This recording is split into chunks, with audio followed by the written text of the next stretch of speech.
मी काल एका पत्रकार परिषदेच्या माध्यमातून संभाजीनगरात समृद्धी महामार्गात 1150 कोटी रुपये जिचं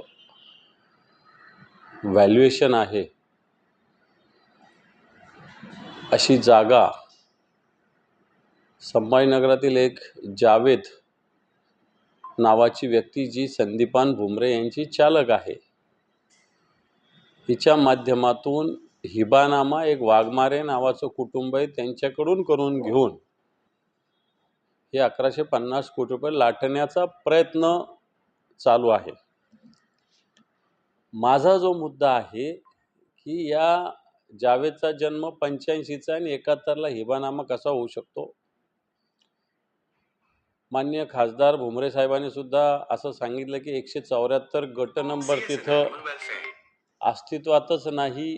सर, मराठवाडा आणि विदर्भमध्ये 255 मराठी शाळा बंद झाली आहे अशी माहिती समोर आली आहे। त्याच्यावर मराठवाडा आणि विदर्भातच नाही, महाराष्ट्रातच मोठ्या प्रमाणावर शाळा बंद झालेल्या आहे।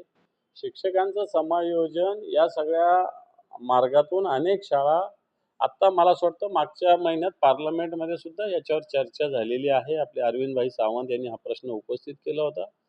अशा या शिक्षकांच्या समायोजनाच्या नियमामुळं अनेक शाळा बंद होतात। त्यात नुसतं मराठवाडा किंवा विदर्भ नाही म्हणतात, महाराष्ट्रातल्या काय देशातल्या शाळा बंद होतात।